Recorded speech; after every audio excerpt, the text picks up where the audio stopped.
අයිබෝන් හැමෝටම අපි මේ කලින් වීඩියෝ කීපයක්ම මම අරන් ආවා බාහිර උපාධි වලට සම්බන්ධව මොනවද තියෙන බාහිර උපාධි පාඨමාලා මොන වගේ විෂයන්ද තෝරගන්න ඕනේ මොන විශ්වවිද්‍යාලවලද තියෙන්නේ මේ වගේ කාරණා ගොඩක් සම්බන්ධ වීඩියෝ කීපයක්ම මම ඉදිරිපත් කරලා තියෙනවා. අද මේ වීඩියෝ එක කියන්නේ මේ විෂයන් සම්බන්ධව විෂයන් තෝරගන්න ආකාරය පිළිබඳව මම හැඳින්වීමක් කරා. කැලණි විශ්වවිද්‍යාල සම්බන්ධව තමයි විශේෂයෙන්ම මේක මම ඉදිරිපත් කරන්නේ. නමුත් අද කතා කරන වීඩියෝ එක වෙන විශ්වවිද්‍යාලවල වුණත් ප්‍රශ්නයක් නැහැ. මේ විෂයන් සම්බන්ධ අවබෝධයක් ලබා ගන්න ඔබට හැකියාවක් ලැබේ. ජයවර්ධනපුර වගේම කැලණියෙත් ප්‍රධාන බකට් තුනකට විෂයන් දාලා තියෙනවා. කොටස් තුනකට කාණ්ඩ තුනකට විෂයන් වෙන් කරලානේ විෂයන් තෝරගන්න කියන්නේ. ශාස්ත්‍රවේදී උපාධිය සම්බන්ධව තමයි මේ කියන්නේ. එතකොට පළවෙනි කාරණාව තමයි කොහොමද මේ විෂයන් තෝරගන්න කියන එක මම සරලව ආපෝසරයක් කිව්වොත් මේකට සම්බන්ධව වීඩියෝ එකක් වෙනමම තියෙනවා. ඒක බලන්න ඕගොල්ලෝ. මේ මම ඩිස්ක්‍රිප්ෂන් එකේ දාන්නම්. මේ කාරණේදී පළවෙනි කාණ්ඩයේ විෂයන් කීපයක් තියෙනවා. ඒ පළවෙනි කාණ්ඩයේ තියෙන විෂයන් වලින් තෝරගන්න පුළුවන් එක විෂයයි. පළවෙනි කාණ්ඩෙන් අනිවාර්යෙන් විෂයක් තෝරගන්න කියලා දෙයක් නැහැ. හරි? පළවෙනි කාණ්ඩයෙන් අනිවාර්ය නැහැ විෂයක්. තෝරගන්න පුළුවන් පළවෙනි කාණ්ඩෙන් තෝරගන්න ඕන නම් එක විෂයයි. හරි? සිංහල හරි, බෞද්ධ සංස්කෘතිය හරි, සමාජ විද්‍යාව හරි, මානව විද්‍යාව හරි, ජන සංවේදනය. ඔය විෂයන් වලින් එකක් තමයි තෝරගන්න තියෙන්නේ. පළවෙනි කාණ්ඩයේදී දෙවෙනි කාණ්ඩයේ විෂයන් වලින් වාට ඕනනම් තුනම තෝරගන්න පුළුවන්. පළවෙනි කාණ්ඩේ එකක් තෝරගන්නවා නම් දෙවෙනි කාණ්ඩෙන් එකක් ඉතුරු දෙක තෝරගන්න පුළුවන්. අවශ්‍ය නම් විෂයන් තුනම දෙවෙනි කාණ්ඩෙන් තෝරගන්න පුළුවන්. අවශ්‍ය නම් දෙවෙනි කාණ්ඩෙන් දෙකයි තුන්වෙනි කාණ්ඩෙන් එකයි තෝරගන්න පුළුවන්. අවශ්‍ය නම් තුන්වෙනි කාණ්ඩෙම විෂයන් තුන තෝරගන්න පුළුවන්. රිස්ට්‍රික්ෂන් එකක් තියෙන්නේ පළවෙනි කාණ්ඩේට. පළවෙනි කාණ්ඩෙන් තෝරාගත හැක්කේ එක් අයෙකුට පළවෙනි කාණ්ඩෙන් තෝරගන්න පුළුවන් වෙන්නේ එක විෂයක් විතරයි. හරි? ඒ කියන්නේ සමාජ විද්‍යාව තෝරාගත්තොත් සිංහල තෝරගන්න බෑ. ජන සංවේදනය තෝරගන්න බෑ. ආට ජන සංවේදනය තෝරගන්න ඕන නම් ඒකෙන් වෙන විෂයක් තෝරගන්න නැතුව ඉන්න ඕනේ. ඒ කියන්නේ මේ තියෙන විෂයන් පහෙන් එකයි තෝරගන්න පුළුවන් වෙන්නේ. එක්කෝ සිංහල, එක්කෝ මානව විද්‍යාව, එක්කෝ සමාජ විද්‍යාව, එක්කෝ බෞද්ධ සංස්කෘතිය, එහෙමත් නැත්නම් සිංහල. හරි? එයින් එකයි. හොඳයි. අද විශේෂයෙන්ම මේ තෝරාගත්ත විෂයන් කීපයක් සම්බන්ධව දැන් විෂයන් තෝරගන්න විෂය පිළිබඳ අදහසක් තියෙන්න බෑ නේද? සමහර විෂයන් තෝරගන්නදී පූර්ව කොන්දේසි තියෙන විෂයන් මොනවද කියන එක මම කලින් වීඩියෝ එකක ඕගොල්ලන්ට ඉදිරිපත් කරලා තියෙනවා. හරි? දැන් කොහොමදත් සමහර විෂයන් තියෙනවා පූර්ව කොන්දේසි රහිත විෂයන් තියෙනවා. දැන් සමාජ සංඛ්‍යානය වගේ ගත්තොත් ගණිතයට සම්මානයක් තියෙනවා. නැටුම් වගේ විෂයක් තෝරගන්නකොට ඒක උසස් පෙළට හදාarලා තිබීම අවශ්‍ය වෙනවා. සංගීතය වගේ විෂයක් එහෙම ගත්තාම. හරි? නමුත් එහෙම නැතුව පූර්ව කොන්දේසි රහිත විෂයනොත් තියෙනවා. නිසා ඒ විෂයන් හඳුනා ගන්නට තමයි අද අපි උත්සාහ කරන්නේ. නමුත් හැම විෂයක් ගැනම හඳුන්වා දීමක් කරන්නේ නැහැ. මම තුන්වෙනි කාණ්ඩයේ විෂයන් තෝරාගෙනම නැහැ මේ වීඩියෝ එකට. මම පළවෙනි කාණ්ඩෙන් විෂයන් දෙකකුත් තුන්වෙනි කාණ්ඩෙන් විෂයන් කීපයකුත් පළවෙනි කාණ්ඩයෙන් විෂයන් දෙකකුත් දෙවෙනි කාණ්ඩයෙන් විෂයන් කීපයක් තෝරාගෙන තියෙනවා. සහ ශාස්ත්‍රවේදී දරුවන්ට අනිවාර්යයෙන්ම හදාරන්න තියෙන අනිවාර්ය විෂයන් පිළිබඳ ඒ කියන්නේ තොරතුරු තාක්ෂණය සහ ඉංග්‍රීසි පිළිබඳ විෂය නිර්දේශ හඳුන්වා දීමක් කරනවා. කොහොමද මේ අධ්‍යයන කටයුතු කරගෙන යන්නේ කියන එක ඊට පස්සේ ඒවා දැම්මම ඉගෙන ගත්තට කමක් නැද්ද? හරි? මේ දේවල් ටිකක් කතා කරන්න තමයි මේ වීඩියෝ එක විශේෂයෙන්ම ගත්තේ. විශේෂයෙන්ම මේ විෂයන් පිළිබඳ අවබෝධයක් ලබා දෙන්න මේවා තෝරගන්න දරුවන්. මේ වීඩියෝ එක අවසාන වරතෙක් බලන්න අවබෝධයක් ලබා ගන්නට නම්. හොඳයි. මම මුලින්ම අනිවාර්ය විෂයන් කීපය ගැන විෂයන් දෙක ගැන අපි ඉස්සෙල්ලාම කතා කරමු. අනිවාර්ය විෂයන් කියපුවාම ඔබට තියෙනවා එකක් CBEN කියන කෝඩ් එක යට තියෙන එහෙම නැත්නම් career base English. වෘත්තීය අභිමුඛ ඉංග්‍රීසි. එතකොට මෙතෙන්දී අවුරුදු 3ටම පේපර් 3ක් තියෙනවා කරන්න. හරි? අවුරුදු 3ටම පේපර් 3ක් තියෙනවා කරන්න. මේ තියෙන්නේ පේපර් 3 ඔයා ලියන්න ඕනේ. හරි? එතකොට පළවෙනි අවුරුද්දේදී ඔයාට තියෙනවා කෝඩ් එක විදිහට පෙන්වන්නේ 18213 CBN 18213 කියලා තමයි ඒක පෙන්වලා තියෙන්නේ. මේකේ කියන්නේ English for humanities and social sciences. ඒ කියන්නේ මානව සහ සමාජ විද්‍යාවන් සඳහා ඉංග්‍රීසි කියන එක. හරි? එතකොට මේකේ අන්තර්ගතය ගැන අපි ටිකක් බලමු මොනවද ඔබට කතා කරන්න තියෙන්නේ කියලා. එකක් තමයි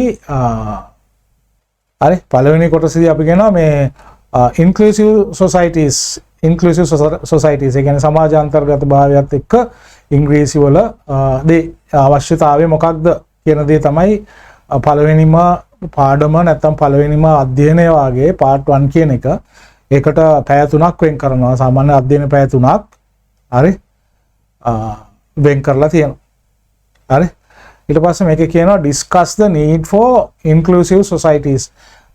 කියන්නේ සමාජ අන්තර්ගත භාවය සඳහා අවශ්‍යතාවය මොකක්ද? Understand actual information in පළවෙනි එකෙන් කියනවා discuss the need for inclusive societies.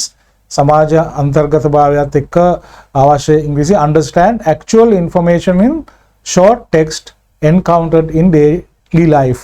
එදිනදා ජීවිතයේ තොරතුරු ලබා ගන්නදී understand actual information.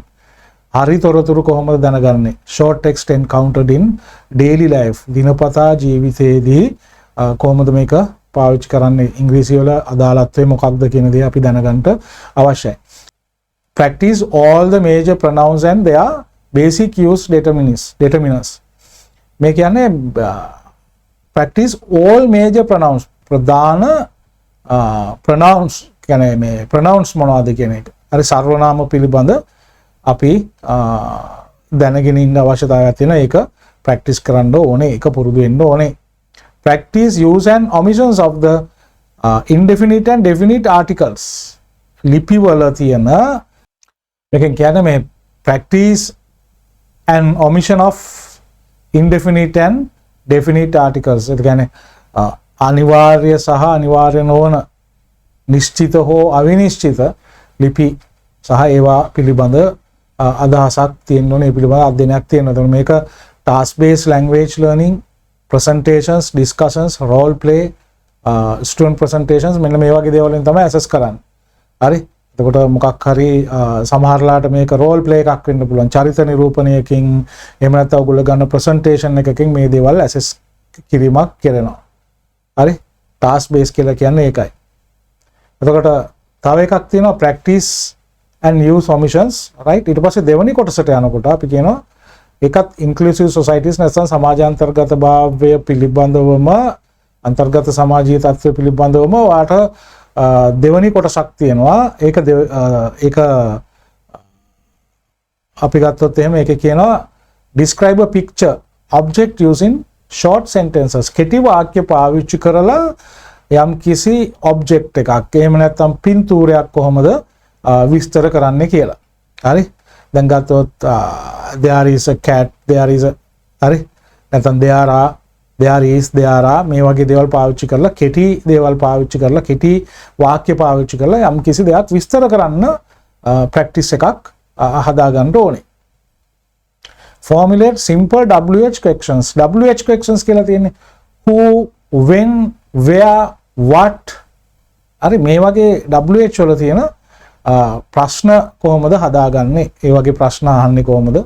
WH questions හදන්නේ කොහොමද කියලා. Provide full sentence oral answers to 5 or 6 questions about the myself, my family or my friends. මම මගේ පවුල ගැන මේ වගේ විස්තරයක් කරන්න සිද්ධ වෙනවා. හරි? oral answers to 5 or 6 questions. ප්‍රශ්න 5ක් 6ක් ලැබුණාම ඒකට oral answer එකක් නැත්නම් කියන වාචික පිළිතුරු ලබා දීමක් සිද්ධ වෙනවා. මේ දවස්වල ළමයි කලින් අවුරුද්දේ ළමයි presentation එකක් කරනවා තමුන් ගැන විස්තරයක්. ඒක වීඩියෝ එකක් විදිහට හදලා LMS එකට අප්ලෝඩ් කරන්න තියෙන. ඒකෙන් තමයි මේ ලකුණු හම්බ වෙන්නේ. මම හිතන්නේ ඒකෙන් සිලබස් එකේ ලකුණු 20ක් ප්‍රසන්ටේෂන් එකට හම්බ වෙනවා. ඒ නිසා ඒ වගේ දේවල් හරියට ප්‍රැක්ටිස් කරගන්න ඕනේ. හරි.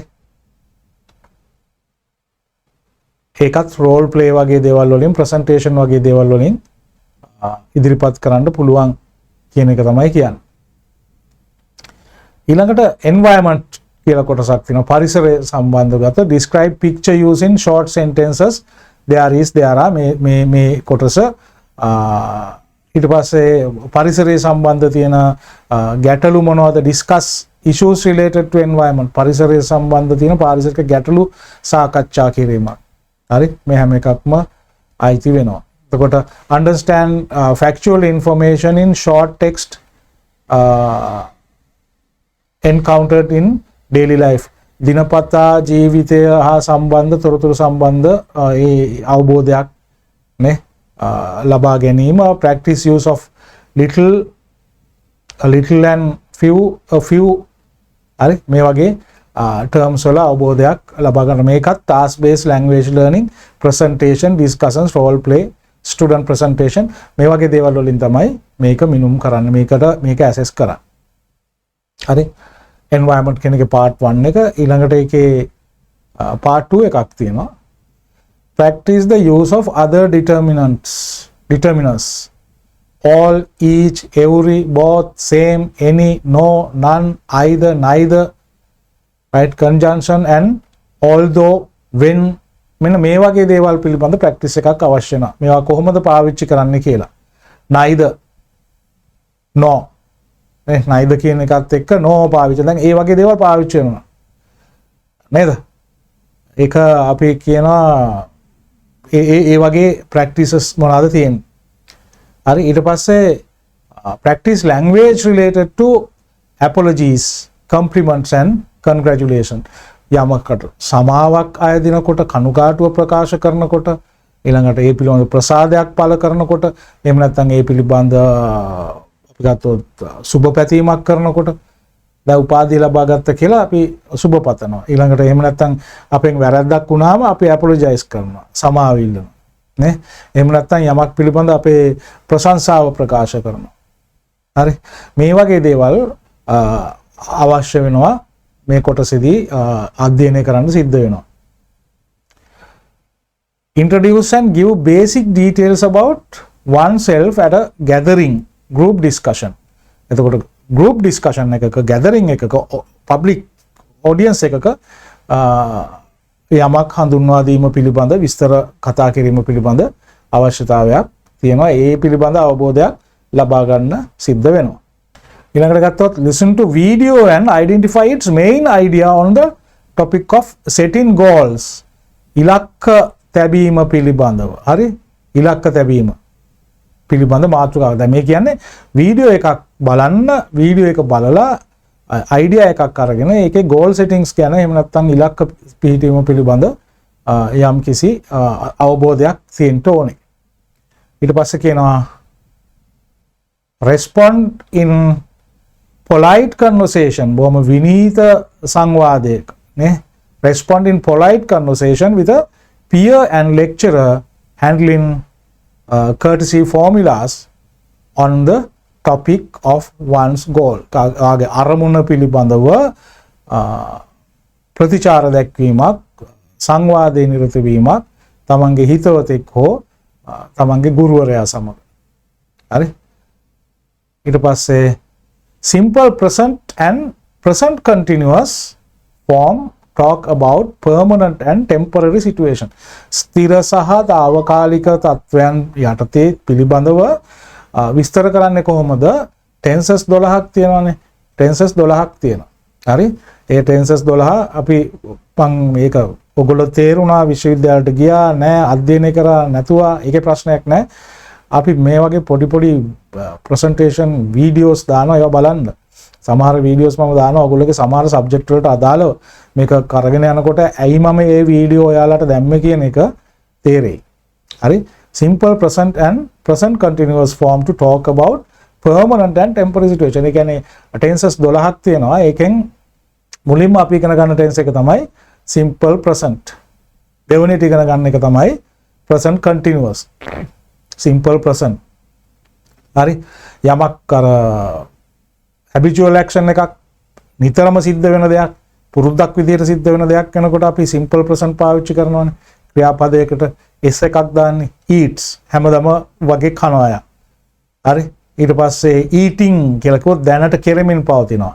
ඒ වගේ simple present and present continuous කියන ඒ කියන forms පාවිච්චි කරලා to talk about permanent and temporary situation. తాවකාලික සහ ස්ථාවර ස්ථිරව සිද්ධ වෙන හෝ తాවකාලිකව සිදුවන යම්කිසි අවස්ථාවන් පිළිබඳ කතා කරන්නේ කොහොමද? මෙන්න මේ කියන tenses දෙක පාවිච්චි කරගෙන. හරි ඊට පස්සේ ආයි කියනවා write in an informal letter. සංවිධිත නැති නේ සංවිධිත නැති දැන් ඔයා ලියුමක් ලියනවා නම් ඔයාගේ යාළුවට ඒක සංවිධිත නෑනේ නේ සංවිධිත ලියුමක් කරනකොට එහෙම නෙවෙයි ඒකේ භාෂා ශෛලිය වෙනස් නේද ඒකේ ආකෘතිය වෙනස් නේද එහෙමනේ කරන්නේ ඒකේ টপ හෙඩින් එකක් දාලා ආමන්ත්‍රණය කරලා ඇඩ්‍රස් එක දාන විදිහක් තියෙනවා මේවා ෆෝමල් රයිටින් මේ කියන්නේ informal writing right within an informal letter describing university life වගේ විශ්වවිද්‍යාල ජීවිතය ගැන how it helps to achieve his or her personal goals යාගේ පෞද්ගලික අභිමතාර්ථයන් ළඟා කරගන්න මේ කොහොමද මේ යුනිවර්සිටි ලයිෆ් එක ගැන එහෙම නැත්නම් මේ දේවල් එයා සිද්ධ කරගන්නේ කොහොමද ඒක හේතු වෙලා තියෙන්නේ write in informal letter describing university life how it helps to achieve his her personal goals හරි එතකොට මේ කතා කරේ ඊට පස්සේ තව එකක් තියෙනවා writing down ideas success and goal. මේ කියන්නේ මේ setting goals පිළිබඳව තියෙන කොටසක් තියෙනවා පස්වෙනි කොටස. ඒකට අදාළව තමයි මේ. මේකත් task based language learning presentations. හරි task based language learning තමයි තියෙන කාර්යයන් පැවරුම් ආශ්‍රිත නැත්නම් පවරන කාර්යයන් ආශ්‍රිතව තමයි මේ භාෂාව ඉගෙන ගන්න වෙන්නේ. presentation, discussions, role play, student presentation. අර කලින් ඒවා වගේම. සමහරට role play එකක් දෙන්නෙක් අතර තියෙන යම් චරිත නිරූපණයක් අවස්ථාවක් නිරූපණය කරන අවස්ථාවකදී මේ දැනුම ඊළඟට ඔයාලට දෙන ප්‍රසන්ටේෂන් එකක් කරන්න කියනවා. හරි. ඒ වගේ දෙයකින් තමයි මේක ඇසස් කරන්නේ. මේ පස්වෙනි මාතෘකාවේ යටතේ කරන එක පැය 3ක ලෙක්චර් එකක් විදිහට තමයි යන්නේ. මේ පළවෙනි අවුරුද්දේ එක තමයි මම මේ තාම කියාගෙන යන්නේ.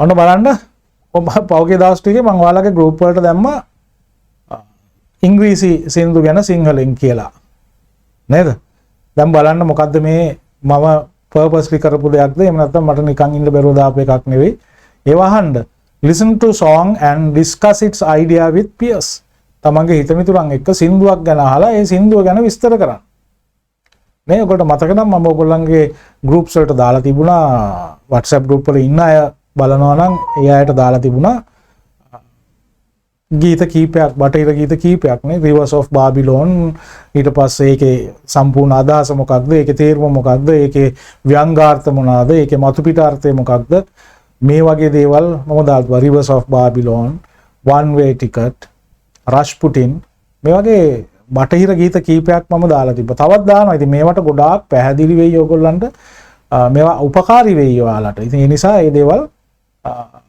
බලන්න හරි අපි සාමාන්‍යයෙන් බටහිර ගීතයක් අහනකොට තේරුම දන්නවද ඇත්තටම විඳින්නේ මොකක්ද අපි ඒක විඳින්නේ ඇත්තටම ශබ්ද රසය වගේ දෙයක් නේද දැන් මම ඒ වගේ විස්තර කරලා දුන්නේ අර මේ රෂ්පුටින් කියලා කියන්නේ මිනිහෙක් මරණ කතාවක් තියෙන අපි ඒකටත් නටනවා ඊට පස්සේ one way ticket කියලා කියන්නේ ආදරේ බිඳිලා අතෑරලා යන එකක් ඒකටත් නටනවා සින්දු කියන කෙනත් නටනවා අහන කට්ටියත් නටනවා ඊට පස්සේ Rivers of Babylon කියන්නේ මිනිස්සු වහල්කමට අරගෙන යනවා තමුන්ගේ ආධ්‍යාත්මය බිඳ වැටෙනවා ඒ දේවල් ඒ වුණාට ඒකටත් නටනවා ඇත්තට මේව නටන්න තියෙන ඩිස්කෝ සින්දු තමයි ඒ වුණාට ඒ වගේ ගැඹුරේ අර්ථයක් තියෙනවා හරි එතකොට ජීනිස් කාන් ගැන කියනකොටත් අපි නටනවා අර බටහිර ගීතයක් තියෙන හොලි හොලිඩේ ඒකේ ජීනිස් කාන් ගැන කියන ජීනිස් කාන් කියලා කියන්නේ මේ අධිරාජ්‍යයක් නේ මොංගෝලියානු අධිරාජ්‍ය පිහිටවන කෙනා එයාටත් නටනවා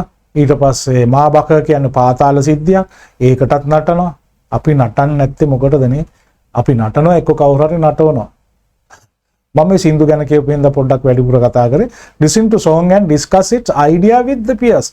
මේ භාෂාව මේ ඔයාලා උපාධියට ඉගෙන ගත්තත් නැතත් ඒ වගේ දේවල් ඔයාලගේ ජීවිතේට හොඳයි. right? asking and answering WH questions. WH questions හදන්න ඒකේ ඒවට ආන්සර් කරන්නේ කොහොමද කියන එක. අපි කලිනුත් මේක කතා කරලා තියෙනවා. මෙතන තව ටිකක් එහාට යන්න. right? play the language game. language game අර who I am කියන වගේ මම කවුද ඔයා විස්තර කරනවා ඉංග්‍රීසියෙන් ගිහිල්ලා මට මේමයි මගේ ඇඟේ කටු තියෙනවා මගේ මෙන්න මෙහෙම තියෙනවා මගේ කොළ තියෙනවා මගේ ඔළුවේ දිග කොළ තියෙනවා මේ සමහර අය මාව මගේ කටු ටික හුරලා දාලා මාව කණ්ඩ ගන්නවා ඔහොමම කියලා ඉවරලා who I am කියනවා හරි ඔයා අන්නාසි කෙඩිය ඉතින් ඒ වගේ ගේම් ප්ලේ එකක් හරි බලන්න කොච්චර ඉන්ටරෙස්ටින්ද කියලානේ ඊළඟට palm reading using future tense දැන් අපිට palm reading උත් තියෙනවා සාත්තර කියන්න වෙනවා සාත්තරය කියන්නේ කොහමද අනාගතය කියන්නේ සාත්තරය කියන්නේ ඔන්න future tense වලින් ඔයාට palm reading හරි ඔයාට මෙන්න මෙහෙම වෙන්න තියෙනවා මෙහෙම තියෙනවා අනාගතය ගැන කියනකොට ඒකට ගැලපෙන context එකක් තමයි මේ palm reading කියලා දීලා තියෙන්නේ සාත්තර කියන්නේ formulating the dialogues based on short silent animated movies ඔයාට හම්බ වෙනවා silence කියන්නේ animated movie එකක් මේකේ වචන මුකුත් නැහැ මේක බලලා මොනවද කියන්නේ ඔයාට කියනවා මේකට dialogue හදන්න මේකට දෙබස් දාන්න formulating a dialogue based on short silent animated movies මේ විදිහට කරන්න මේ අනිවාර්යයෙන්ම කරන්න ඕන දේවල් මේවා තෝරගන්න පුළුවන් දේවල් නෙවෙයි හරි මේකත් අර විදිහටමයි assess කරන්නේ task base හරි discussing time කියලා සාකච්ඡා පිළිබඳ තියෙන කොටසක් listen to sequence of events in a narrative and suggest the ending අර එක පිළිවෙලට සිද්ධ වෙලා යන යම් අනුපිළිවෙලකට වෙන සිද්ධි ටිකක් දීලා මේකේ අවසානය මොකක්ද කියලා යෝජනා කරන්න නේද යෝජනා කරන්න අවසානයේ සිද්ධි පෙළ අනුව අවසානයේ වෙනස් වෙන්න පුළුවන් නේද ඕගොල්ලෝ නාට්‍ය එහෙම බලනවා නම් දැන් මෙතන නාට්‍යාරංග කලාව ගැන කතා කරන අයත් ඉන්නවා නම් දාරියෝ ෆෝ කියන නාට්‍යකාරයාගේ ඒක නාට්‍යයක් මට සිංහල පරිවර්තනයක් ඒකේ තිබ්බා ලංකාවේ ස්ටේජ් ප්ලේ එකක් විදිහට පෙන්වනවා මට ඒක නම මතක නැහැ සිංහල නම නා එච්.ඒ. පෙරේරා හිටියා ඊට පස්සේ කවුද නිලිය චාන්දනි සෙනවිරත්න මාධ්‍යවේදිනියකට ඉන්නේ ඉතින් මේකේ ඇත්තටම ටිකක් අර වෙනස් විදිහේ නාට්‍යයක් ඒක මම මේ අර එන්ඩින් එක වෙනස් වෙනවා කියන එකට මේ කියන්නේ මේ කියනවා මේ එක වෙලාවකදී අන්න නාට්‍ය බින්දලා එළියට එනවා මේගොල්ලෝ නාට්‍යම් පරිබාහිරව කතා කරනවා මිනිසුත් එක්ක දැන් නාට්‍ය කරගෙන යනවා කරගෙන ගිහිල්ලා ඔන්න ඒක ඉවරයි මාධ්‍යවේදිනිය හිර කරනවා එයාව අල්ල ගන්නවා එයා ට්‍රැජඩි එකක් විදිහට යනවා ඊට පස්සේ කියනවා ඔන්න එච්.ඒ. පෙරේරා නෝ හරි ඕක නවත්තන්න ඕමනේ අපි මේක මේ විදිහට කරමු කියලා ඔන්න එයා එන්ඩින් එක වෙනස් කරනවා මාධ්‍යවේදිනිය ජයග්‍රහණය කරනවා මෙයාගේ ඒ වගේ වෙන්න පුළුවන් ඔයගොල්ලෝ 10 දෙනෙක් මේ ඉවෙන්ට්ස් ටික දිහා බැලුවොත් එන්ඩින් එක 10 විදිහක් වෙන්න පුළුවන් ස්වාධීනව හිතලා එක පැත්තකින් ඔයගොල්ලෝ හිතන විදිය ඔයගොල්ලෝ දෙයක් ගැන ඇනලයිස් කරන විදිය ඒක ඉංග්‍රීසියෙන් ඉදිරිපත් කරන විදිය හරි ඊට පස්සේ මේක කියනවා අනිත් එක තමයි past simple and continuous forms to talk about past actions and events past simple දැන් අර අපි present simple and present continuous ගැන කලින් ඔන්න කතා කරා දැන් කියනවා past simple and continuous forms to talk about past actions and events බලන්න අනාගත කාලය ගැන කියන්න සාත්තර කියන්න කිව්වා දිනපතා සිද්ධ වෙන දේවල් ගැන කියන්න කිව්වා දැන් කියනවා අතීත කාලය ගැන කතා කරන්න කියලා මේ tenses ටික වරින් වර ටික ඕගොල්ලන්ට දැනගන්න සිද්ධ වෙනවා හරි ඊට පස්සේ discussion on past events and events and in an informative text ඊනකට කියනවා create story using given lines story එකක් හදන්න සිද්ධ වෙනවා කතන්දරයක් හදන්න listen to song and discuss it contents සින්දුවක් අහලා ඒකේ අන්තර්ගතය ගැන කතා කරනවා හරි 8 වෙනි කොටසක් තියෙනවා listening අහන්න තියෙන එකක් role play about organizing a university event role play එකක් කරන්න කියනවා හරි role play about organizing university එකේ event එකක් organize කරන එකේ role play එකක් හරි ඊට පස්සේ කියනවා use functional language to make and respond suggestions යෝජනා ඉදිරිපත් කරන්න. හරි. ඊට පස්සේ respond to opinion අදහසකට ප්‍රතිචාර දක්වන්න and ask for clarifications. ඒ කියන්නේ යම් කිසි අදහසකට ප්‍රතිචාර දක්වලා ඒ පිළිබඳ යම් පැහැදිලි කර ගැනීම. ask for clarifications කියලා කියන්නේ. පැහැදිලි කරගන්න. මෙතනින් මොකද්ද කිව්වේ මේක? හරි. listen to lecture and take down notes. ඒක හැමදාම කරන්න වෙනවනේ මේකේ. lecture එකට අහලා note ලියා ගන්න එක. write in a graph. හරි මේ වගේ ඒවල් තියෙනවා 9 වෙනි කොටසට යනකොට. 10 වෙනි කොටස කියනවා personality types චරිත පිළිබඳ. එක අවස්ථාවල තියෙන moods, describe moods නේ moods ගැන describe කරන්න. senses and types of people නේ අපිට දැනීම හැඟීම් දැනීම ඒ වගේ මිනිස්සු විවිධ වර්ගයේ මිනිස්සු ගැන විස්තර කරන්න. watch a video on personality types. එක personality types පිළිබඳව වීඩියෝ එකක් බලන්න. හරි adjectives and their order, adjectives සහ ඒ වගේ තියෙන පිළිවෙල මොනවාද? describe people and object, මිනිස්සු සහ objects වස්තුන් පිළිබඳ විස්තර කරන්න. write in task on describing people object. හරි මිනිස්සු සහ objects පිළිබඳ වස්තුන් පිළිබඳ දේවල් පිළිබඳ නේ මේ කියන්නේ සචේතනික සහ අචේතනික දේවල් පිළිබඳ write in task on describing. ඒ ගැන විස්තර කරන්න ඔයාලට පුළුවන් වෙන්න. හරි ඊට පස්සේ කියනවා read poem and discuss it content. කවියක් කියවලා ඒකේ content එක අවබෝධ කරගන්න. හරි ඉංග්‍රීසි කවියක් කාගේ හරි එලියට් හරි කාගේ හරි කවියක් කියවලා ඒක අදහස් දක්වනවා. discuss it content. ඒකේ අන්තර්ගතය පිළිබඳ අදහස් දක්වනවා. adverbs of frequency manner and degree. adverbs ගැන ඊළඟට කතා කරන්න තියෙනවා. ඒතකොට මේ හැම එකක්ම assess වෙන්නේ task based language learning presentations නේ මේවා පිළිබඳව තමයි කියන්නේ presentations කරන්න වෙනවා.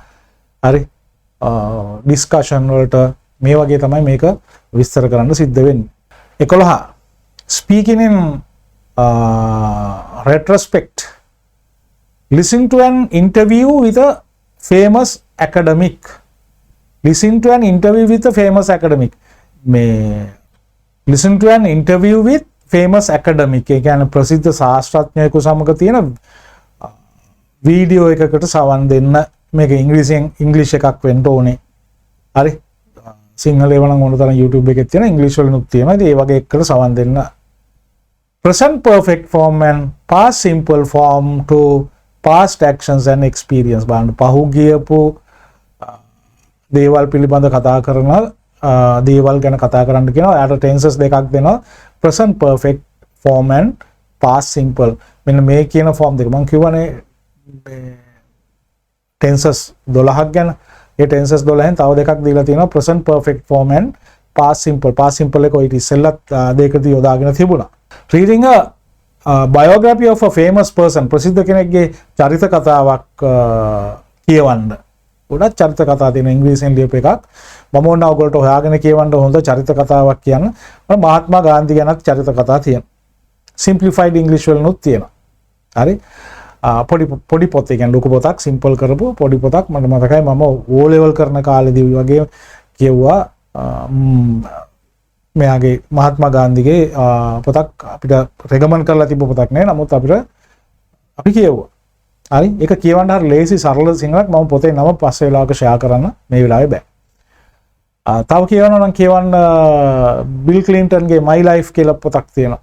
ඒක එයාගේ මුළු ජීවිත කතාවම තියෙනවා. ගොඩක් අයගේ ජීවිත කතා සම්බන්ධ තියෙනවා. ඉතින් ඒ වගේ බයෝග්‍රැෆි එකක් කියවන්න කියලා කියන්නේ. who is still alive වන්න. දැන් මහත්මා ගාන්ධි ගැන කියලා වැඩක් නැහැ. එහෙනම් බිල් ක්ලින්ටන් ගැන වගේ තමයි කියන්න වෙන්නේ. නේ ඒ වගේ alive තාම ජීවත් වෙලා ඉන්න කෙනෙක්ගේ. හරි ඒ alive using present perfect, past simple and present simple forms. Reading a biography of a famous person who is alive using මෙන්න මේ tenses ටික තියෙන්න ඕනේ. ඉතින් කියවන්න ඉස්සරලා. හරි. essay writing task on one appreciative role model. essay writing on one's appreciative role model. එතකොට රචනාවක් ලියන්න ඒ වගේ කෙනෙක් සම්බන්ධ. හරි. ඊට පස්සේ කියනවා listen audio clips contemporary social issues and identify each problem. Audio clips වලට අහුම්කන් දීලා ඒ වගේ කියන ප්‍රශ්න මොනවාද කියන එක, social issues ඒ වගේ තියෙන සමාජීය ගැටලු මොනවාද කියන එක හඳුනා ගන්න සිද්ධ වෙනවා. හරි, මේ හැම එකක්ම වාගේ assess කරන්නේ අර මං කියපු විදිහට. Read for the main idea and supporting details in a newspaper article about waste management in Sri Lanka. ශ්‍රී ලංකාවේ අපද්‍රව්‍ය කළමනාකරණය පිළිබඳ sentence type in English. හරි, ඒක තමයි කියන්නේ. ඉංග්‍රීසි වල sentence type මොනවද තියෙන කියලා. Write letters of complaint on my imaginary issues. complaint එකක් පිළිබඳව listen to a video and discuss characteristics of an effective academic person. Video එකක් අහලා බලලා මේ ශාස්ත්‍රඥයෙකුගේ academic presentation. මේ කියන්නේ listen to video and discuss characteristics of an effective academic presentation. හොඳ academic presentation එකක තියෙන ලක්ෂණ ගැන සාකච්ඡා කරන්න. හරි. ඒතකොට අපි කතා කරේ පළවෙනි අවුරුද්දේ ඔයාට තියෙන වැඩ ටික ඉංග්‍රීසි, අනිවාර්ය ඉංග්‍රීසි සම්බන්ධ. හරි, මේක අනිවාර්යෙන්ම සිද්ධ කරන්න ඕන දෙයක්. ඔයගොල්ලෝ සම්බන්ධ වෙන්න ඕනේ, මේක පාස් වෙන්නත් ඕන. හරි, මේකේ ක්‍රෙඩිට් එකක් ඔයාට එකතුනේ නැති වුණාට මේක පාස් වෙන්න ඕනේ. මේක පාස් වෙන්නේ නැතුව ඔයාට අනිත් සබ්ජෙක්ට් ඔක්කොම පාස් වුණත් සම්පූර්ණම GPA එක හම්බුණත් ඔයා විභාගේ ෆේල්. හරි, එහෙම වෙන්නේ නැහනේ. නේ දෙවෙනි අවුරුද්දට යනකොට ඉතින් ඊට වඩා වෙනස් වෙනවා. මම දෙවෙනි අවුරුද්දේව දැන් විස්තර කරන්න යන්නේ නැහැ. ඊට පස්සේ අපි බලමු CBIT කියන කෝඩ් එක යටතේ දීලා තියෙනවා ආගේ career based information technology. හරි, ඒකේ අවුරුදු 3ට තියෙන දේවල් ඉස්සෙල්ලා බලමු. පළවෙනි සහ දෙවෙනි සෙමෙස්ටර්ස් වලදී CBIT වල career based information technology ඒ පේපර් එක fundamentals of ICT.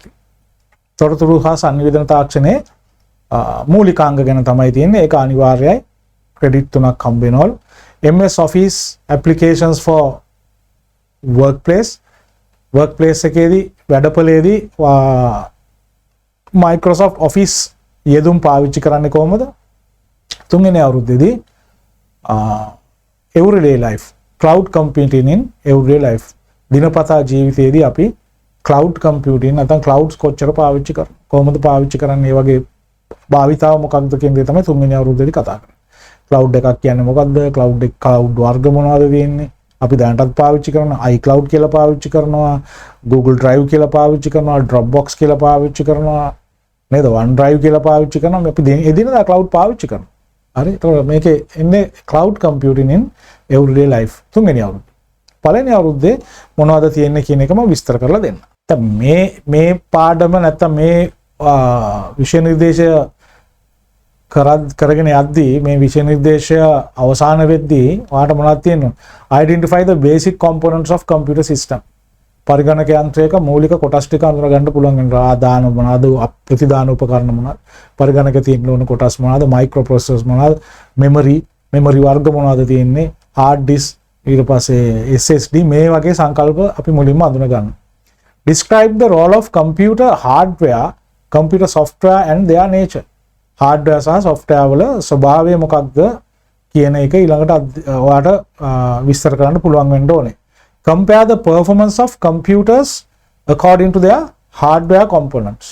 hardware component එකේ ආගේ පරිගණක යන්ත්‍රයක කාර්ය සාධනය සංසන්දනය කරන්නේ කොහොමද? Compare the performance of computers according to their hardware components. පාවිච්චි කරලා තියෙන hardware components එක memory එක වැඩි අඩු වෙනකොට කොහොමද? 8GB memory එකක් තිබ්බොත් කොහොමද? 16GB memory එකක් આવොත් කොහොමද performance? හරි. ඊට පස්සේ microprocessor එකේ තියෙන course ගාන වෙනස් වෙනකොට කොහොමද වෙනස් වෙන්නේ? මේ දේවල් තමයි මේවා සාමාන්‍ය අපි දන්න දේවල්. ඉතින් අපි තව ටිකක් ශාස්ත්‍රීය විදිහට මේක අධ්‍යයනය කිරීමක් තමයි වෙන්නේ. Operate the computer system for various applications. එක යෙදවුම් සඳහා පරිගණක යන්ත්‍රය භාවිතා වෙන්නේ කොහොමද කියන එක. එක දේවල් වෙනස්නේ. hotels වල පාවිච්චි කරනවා, ඊට පස්සේ construction industries වල පාවිච්චි කරනවා පරිගණක, ඊට පස්සේ පාවිච්චි කරනවා අධ්‍යාපනය සඳහා පාවිච්චි කරනවා. මේ එක එකදී කොහොමද මේක පාවිච්චි වෙන්නේ කියන එක apply the networking concept for data and resource sharing. පරිගණක ජාල networks වල කොහොමද දත්ත හුමාරු කරගන්නේ, මේවා බෙදා හදාගන්නේ කොහොමද? use word processing application effectively. මෙතෙන්දී Microsoft Word ගැන අපි සාමාන්‍ය පාවිච්චි කරන්නේ කොහොමද, මේකේ කාර්යාලයක් සඳහා අවශ්‍ය වෙන දේවල් මොනවද කියන එක අපි කරනවා. ඔයාලට මතක නම් මම ඔයාලට පොඩි වීඩියෝ එකක් ෂෙයා කරලා තිබ්බා. මේකේ තියෙන එක දෙයක් ඔයගොල්ලෝගේ සිලබස් එකට දීලා තියෙන mail merge ගැන. හරි. ඉතින් ඒවා බලන්න නොමිලේ දෙන දේවල් නේද? use word processing application effectively. Create high quality document designs and layouts. ඒ කියනවා ගුණාත්මක බවෙන් ඉහළ වාර්තා සකස් කරගන්නේ කොහොමද? මේ කියන්නේ Microsoft Word සම්බන්ධවම තමයි. Manage the computer towards sustainable and last longer performance. ඉතින් කොහොමද පරිගණක යන්ත්‍රයක් කළමනාකරණය කරගන්නේ අපිට ඉහළම performance ලබා ගන්න. හරි. එතකොට මේකේ කොටස් විදිහට පළවෙනි කොටසේදී information and communication technology කියලා කොටස පළවෙනි කොටස ප්‍රශ්න පත්‍රයකයි ඒකේ ස්ට්‍රක්චර් එකේ තමයි පළවෙනි කොටස සම්බන්ධ වෙන්නේ තොරතුරු සංවේදන තාක්ෂණය සහ තොරතුරු කියන එක. එතෙන්දී ඔයා ICT කියන්නේ මොකක්ද? තොරතුරු සංවේදන තාක්ෂණය කියන්නේ මොකක්ද? ඒකේ වැදගත්කම මොකක්ද? පරිගණක යන්ත්‍ර මොනවාද? පරිගණක යන්ත්‍ර වල සැකැස්ම කොයි වගේද? ඊට පස්සේ දත්ත ඉදිරිපත් වෙන්නේ කොහොමද? ඊට පස්සේ measurement units මොනවද? bit, byte, kilobyte, megabyte, gigabyte, petabyte, hexabyte යනකම් තියෙන දේවල්. පරිගණක යන්ත්‍ර වල ඉතිහාසය මොකක්ද? පරිගණක යන්ත්‍ර වර්ග මොනවද? system unit එක මොකක්ද? motherboard එක මොකක්ද? CPU කියන්නේ මොකක්ද? memory මොනවද? ඊට පස්සේ memory වල වර්ග, RAM, ROM ඔහොම කතා කරනවානේ. input device, output device, storage, software වර්ග, system software, application software වගේ ඔයගොල්ලෝ ඔලවල ඉගෙන ගන්නට අපි හැබැයි ඊට එහා යනවා. හරි, මේ ටික මේ පේපර් එකේ මුල. ඊට පස්සේ managing computer කියලා assembling a computer. මේවා සම්බන්ධ වෙන්නේ කොහොමද? පරිගණක යන්ත්‍රයක කොටස් එකට සම්බන්ධ වීම assemble වෙලා තියෙන්නේ කොහොමද? motherboard එකක් තියෙනවා, motherboard එකට slots තියෙනවා, මේ slots වලට වදින cards මොනවද? හරි. ඊට පස්සේ මේකට power ලැබෙන්නේ කොහොමද? මේ වගේ assembling a computer. Installing an operating system. Operating system එකක් ස්ථානගත වෙලා තියෙන කෙරෙන්නේ කොහොමද? Windows operating system එකක් install වෙන විදිහ. ඊට පස්සේ application software එකක් install කරන්නේ කොහොමද? Working on Windows OS. Windows operating system එකේ වැඩ කරන්නේ කොහොමද? ඒකේ file system එක මොකක්ද? control panel එකක් තියෙනවා. ඒ control panel එකේ තියෙන වැදගත්ම දේවල් මොනවද? හරි. මේ වගේ දේවල් අපි කතා කරනවා. task manager එක. හරි. task manager එකේ මොනවද තියෙන්නේ? මේ දේවල් අපි කතා කරනවා. ඊළඟට කොටසක් යනවා networking වලට data communication, network terminal topologies. ඊට පස්සේ networks වල තියෙන hardware මොනවද? ඒ classifications මොනවද? ඊට පස්සේ network වර්ග, LAN, WAN. ඊට පස්සේ මේ වගේ පාවිච්චි කරන cable වර්ග මොනවද? ඊට පස්සේ transmission media cable කියලා කියන්නේ Wi-Fi නේ, wireless ඒවා තියෙනවා. ඊට පස්සේ අන්තර්ජාලය කියන්නේ මොකක්ද? extranet, intranet නේද? internet, extranet, intranet කියලා එක සංකල්ප තියෙනවා. ඊට පස්සේ address මොනවද? IP address, MAC address එකක් කියන්නේ මොකක්ද? ඊට පස්සේ කොහොමද network එකක් කරා file share කරන්නේ? හරි, මේ වගේ. ඊට පස්සේ තව කොටසක් තියෙනවා word processing. ඒ කියන්නේ Microsoft Word තමයි මෙතෙන්දී පාවිච්චි කරලා තියෙන word processing applications. તો මොනවද තියෙන්නේ? එතනින් එහාට Microsoft Word තමයි. Microsoft Word හඳුනා ගන්න ඕනේ. ඒකේ interface එක, ඒකේ ribbons මොනවද තියෙන්නේ? මේ icons මොනවද? හරි. ඊට පස්සේ creating word document එකක් හදන්නේ කොහොමද? layout වෙනස් කරන්නේ කොහොමද?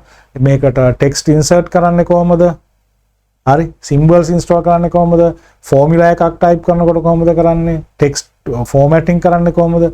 paragraph format කරන්නේ කොහොමද? හරි. table කොහොමද insert කරන්නේ? graphics, charts වගේ දේවල් කොහොමද insert කරන්නේ? mail merge එකක් කරන්නේ කොහොමද? එකම ලියුමක් ගොඩ අයකට යවන එකක් තමයි mail merge කියලා කියන්නේ. print කරන්නේ කොහොමද? මෙන්න මේ වගේ කොටසක් තමයි ඔයාලට CBIT career based information technology කියන එකේ තියෙන්නේ. දැන් දෙවෙනි අවුරුද්දට යනකොට Excel Word array දැන් Word මෙතෙන්දී කතා කරලානේ Microsoft Word. ඊළඟට තියෙනවා ඔයාලට Excel, Access, PowerPoint දෙවෙනි අවුරුද්දේ. තුන්වෙනි අවුරුද්දේදී cloud computing. හරි. ඒ ටික දැනට මතක තියාගන්න. මම හිතනවා මේ කොටස ගැන යම්කිසි අවබෝධයක්. මේ පළවෙනි කතා කරපු CBEN CBEN career based English සහ career based IT කියන එක ඊටාම වැදගත් සහ අනිවාර්ය විෂයන් දෙකක්. ඒක එහෙම තියලා මං දෙවනි එකෙන් තෝරාගත්ත කීප එකට යන්න. මම දැන් සෙකන්ඩ් බකට් එකෙන් නැත්තම් දෙවනි බකට් එකෙන් දෙවනි කාණ්ඩයෙන් තෝරාගත්ත විෂයන්ගෙන් පළවෙනි විෂය විදියට මම ඉකොන් වලට යනවා ආර්ථික විද්‍යාව පිළිබඳ හැඳින්වීමක් කරන්න. වාට හැම අවුරුද්දකම මේ තෝරාගන්න විෂයන් වල පේපර්ස් දෙකක් තියෙනවා. ප්‍රශ්න පත්‍ර දෙකක් තියෙනවා. හරි. එකක් ආර්ථික විද්‍යා මූලධර්ම පළවෙනි අවුරුද්දේදී තියෙන පේපර් දෙක තමයි. එකක් ආර්ථික විද්‍යා මූලධර්ම. එතකොට ආර්ථික විද්‍යාව පිළිබඳ හැඳින්වීම. හරි ආර්ථික විද්‍යාව කියන්නේ මොකක්ද? ආර්ථික විද්‍යාවේ ඉතිහාසය, ආර්ථික විද්‍යාවේ විකාශනය, ආර්ථික විද්‍යාවේ විෂයපතය, ඊට පස්සේ ආර්ථික විද්‍යා සංකල්ප. හිගකම පිළිබඳ සංකල්පය මොකක්ද? හරි ඊට පස්සේ ආවස්තික පිළිවැය මේ වගේ. දැන් මේකට මුලදී ඉකොන් කරලා තිබීම අවශ්‍ය නැහැ. ඕන කෙනෙකුට මේ සබ්ජෙක්ට් එක තෝරගන්න පුළුවන්. ඉතින් හැම කෙනෙක්ම මේ කල්පනා කරලා Tamanට වැදගත් සබ්ජෙක්ට්ස් එක තෝරගන්න. හරි. ඊට පස්සේ ඉල්ලුම, සැපයුම, සමතුලිතය, වෙළඳපොළ ව්‍යුහ. හරි. එතනින් එහාට ගිහපුවාම උපයෝගීතාවය පිළිබඳ මූලිකම දේවල් උපයෝගීතාවයේ මූලික කොටස් ටික විතරයි කතා කරන්නේ. හරි. ඊට පස්සේ ජාතික ගිණුම පිළිබඳ කතා කරනවා, සාර්වාර්ථික විද්‍යා සංකල්ප ගැන කරනවා, මුදල් සැපයුම. හරි. ඊට පස්සේ ආර්ථික සමතුලිතය මොකක්ද? මේ වගේ කොටස් සමුදායක් තියෙනවා ආර්ථික විද්‍යා මූලධර්ම කොටස. ඒකේ දෙවෙනි ප්‍රශ්න පත්‍රය තමයි ශ්‍රී ලංකාවේ සහ එංගලන්තයේ ආර්ථික ඉතිහාසය. ශ්‍රී ලංකාවේ ආර්ථික ඉතිහාසය කියලා ගත්තොත් විශේෂයෙන්ම ශ්‍රී ලංකාවේ ආර්ථික ඉතිහාසය කතා කරද්දී බටහිර ප්‍රතිසංස්කරණත් එක්ක එන ආර්ථික ඉතිහාසය තමයි එතෙන්දී කතා කරන්නේ. ඒකේ ටොපික්ස් ටික මම ඔයාලට කිව්වොත් එහෙම දෙවෙනි කොටස තමයි කියන්නේ. දෙවෙනි කොටස අපි කියනවා ශ්‍රී ලංකාවේ ආර්ථික ඉතිහාසය, මධ්‍යතන යුගයේ ශ්‍රී ලංකාවේ ආර්ථික තත්ත්වය. ඊට පස්සේ පෘතුගීසි ලන්දේසි සහ යුගයන්, පෘතුගීසි ලන්දේසි සහ ඉංග්‍රීසි යුගයන්. ඊට පස්සේ ආණ්ඩු ක්‍රම ප්‍රතිසංස්කරණ ගැන කතා කරනවා. විශේෂයෙන්ම වැඩි අවධානයක් යොමු කරලා තියෙනවා ඔයගොල්ලන්ට කෝල්බ්‍රුක් කැමරන් ප්‍රතිසංස්කරණ පිළිබඳ. ඊට පස්සේ ලංකාවේ රාජකාරී ක්‍රමය අහෝසි වීම, ඊට පස්සේ බ්‍රිතාන්‍ය පාලන සමයේ ඇති වෙච්ච ඉඩම් නීති මොනවාද, ඉඩම් ප්‍රතිපත්ති මොනවාද, ප්‍රතිසංස්කරණ මොනවාද, වැවිලි ආර්ථිකය ඇති වුණේ කොහොමද, සාම්ප්‍රදායික ආර්ථික ක්‍රමය අහෝසි වෙලා ගියේ කොහොමද, හරි දුම්රිය ප්‍රවාහන සංවර්ධනයක් ඇති වුණේ කොහොමද, මහා මාර්ග සංවර්ධනයක් ඇති වුණේ කොහොමද, හරි ඊට පස්සේ බ්‍රිතාන්‍ය පාලන නිසා ලංකාවේ ආර්ථික ඒ සිද්ධ වෙච්ච වෙනස් ආර්ථික හා සමාජීය වෙනස්කම් මොනවාද ඇති වුණේ. ඊට පස්සේ තව ලංකාවේ වතු වගාව සම්බන්ධව, වාණිජ භෝග වගාව සම්බන්ධව, ලංකාවේ ද්‍රවිඩ කම්කරුවම් ගෙනීම සම්බන්ධව ඒ අරා ඇති වෙච්ච ගැටලු මේවා තමයි මේ දෙවෙනි කොටස. පළවෙනි කොටස කියලා කියන්නේ එංගලන්තයේ ආර්ථික ඉතිහාසය. ඒතකොට මෙතෙන්දි කතා කරනවා එංගලන්තය පිළිබඳ හැඳින්වීමක්. අපි එංගලන්තය කියන්නේ මොකද්ද, මහා බ්‍රිතාන්‍ය කියන්නේ මොකද්ද, ඊට පස්සේ එක්සත් රාජධානිය කියන්නේ මොකද්ද, බ්‍රිතාන්‍ය කියන්නේ මොකක්ද, මෙන්න මේ දේ පිළිබඳ මුලින්ම අවබෝධයක් අරගෙන ඊට පස්සේ අපි මධ්‍යතන යුගයේ බ්‍රිතාන්‍ය ආර්ථිකය ගැන කතා කරනවා. බ්‍රිතාන්‍යයේ තිබ්බ වැඩවසම් ක්‍රමය මොකක්ද? ඒකට මැනෝරියල් සිස්ටම් කියලා කිව්වේ. ඒක මොකක්ද? කෘෂිකාර්මික විප්ලවය, කාර්මික විප්ලවය, ඊට පස්සේ ඉඩම් කොටු කිරීම. හරි. ඊට පස්සේ ගියාම ප්‍රවාහනය සම්බන්ධව ඇතිවෙච්ච වෙනස්කම් මොනවාද, සංවර්ධනයන් මොනවාද, කෘෂිකාර්මික කාර්මික විප්ලවයන් එක්කම. ඊට පස්සේ රාජ්‍ය නිර්බාධවාදය කියලා එකක් තිබ්බා, වාණිජ ක්‍රමය කියලා එකක් තිබ්බා, බදු ප්‍රතිපත්ති ගැන. මේ දේවල් තමයි තියෙන්නේ. එතකොට මේ ප්‍රශ්න පත්‍ර දෙක පළවෙනි අවුරුද්දේ තියෙන්නේ. දෙවෙනි අවුරුද්දට යනකොට ඔයාලට තියෙන සූක්ෂම ආර්ථික විද්‍යාව. අපි අර පළවෙනි අවුරුද්දේම කතා කරපු සූක්ෂම කොටස ආර්ථික විද්‍යාවයි. ඒ කියන්නේ ආර්ථික විද්‍යාවේ විෂයපතය ආපහු සැරයක් කතා කරලා උපයෝගීතාවය ගැන අපි කතා කරනවා. උපයෝගීතාවය කොහොමද ආර්ථිකයේ විද්‍යාවේ වැදගත් සංකල්පයක් වෙන්නේ. හරි. ඊට පස්සේ අපි වෙළඳපොළ ව්‍යුහ ගැන කතා කරනවා. වෙළඳපොළ ව්‍යුහවල විවිධ ස්වරූපයන් ගැන කතා කරනවා. හරි. විශේෂයෙන්ම සූක්ෂම ආර්ථික විද්‍යාව වැඩිපුරම අපි කතා කරන්නේ මේ කොටස් පිළිබඳව තමයි. ටිකක් තියරිටිකලි ගැඹුරටම කතා කරනවා මේ කොටස් උසස් පෙළදී ආවරණය වෙලා නැහැ. මුල් කොටස් ටික නම් ආවරණය වෙලා තියෙන්න පුළුවන්. නමුත් අපි කතා කරන දේවල් උපාධියකට සම්බන්ධවනේ.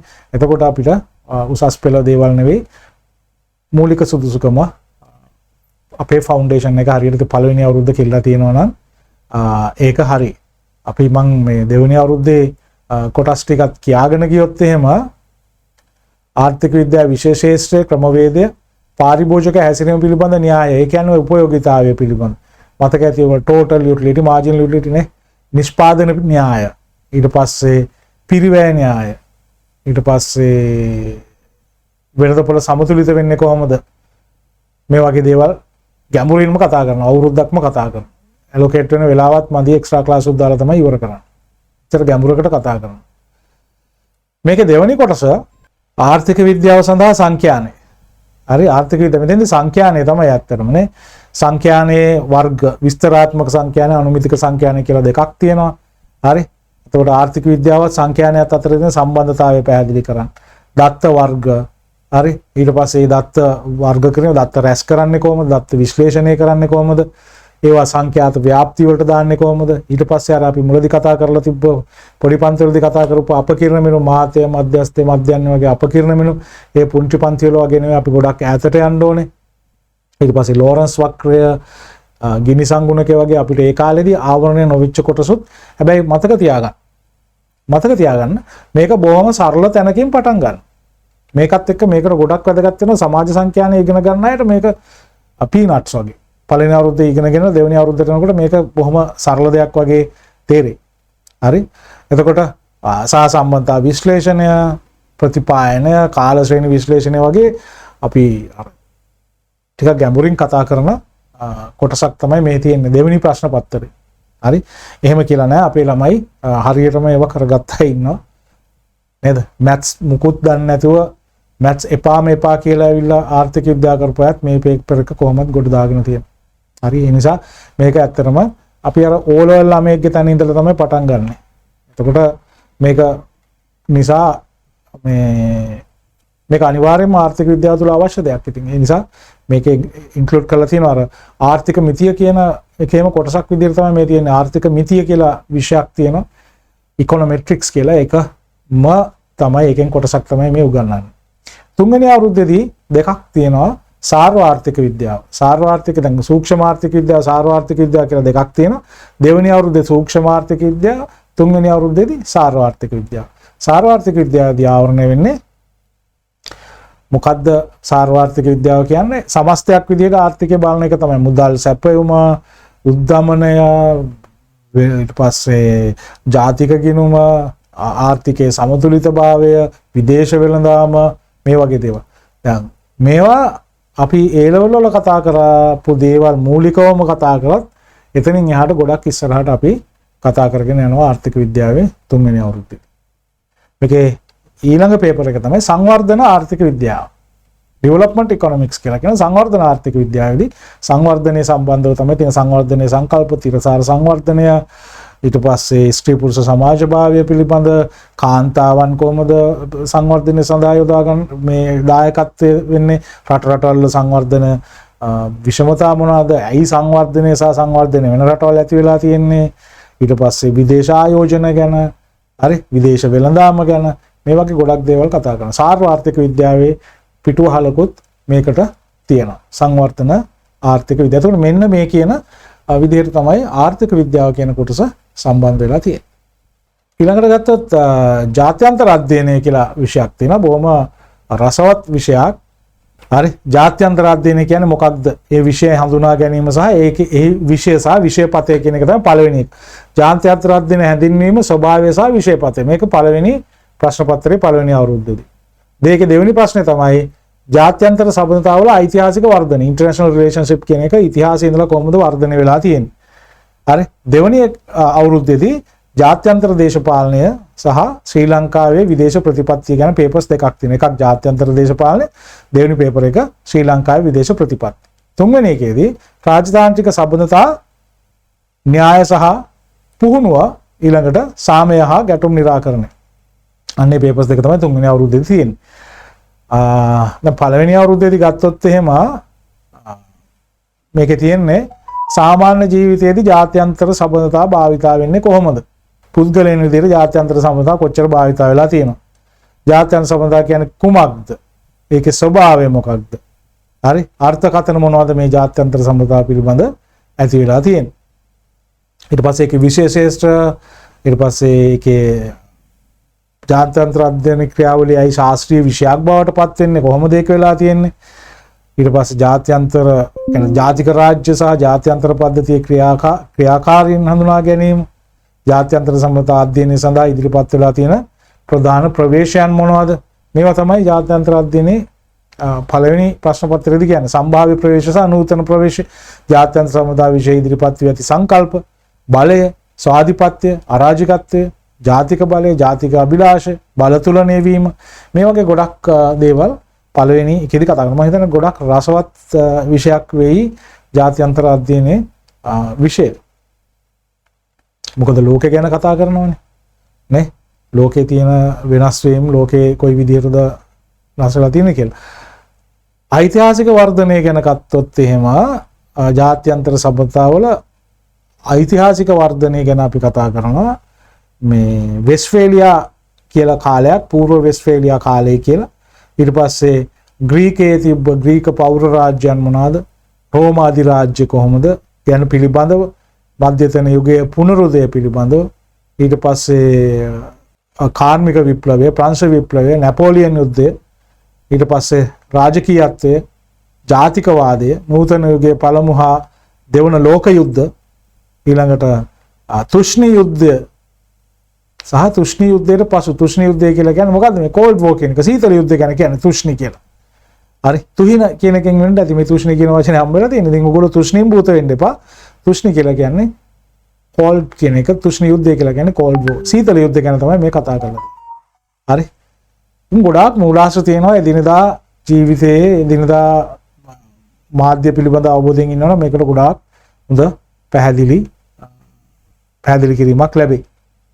ඉතින් අනිත් අවුරුදු වල දේවල් මොනවද කියන එක මම ඒ කාලවලදී කියලා දෙන්න.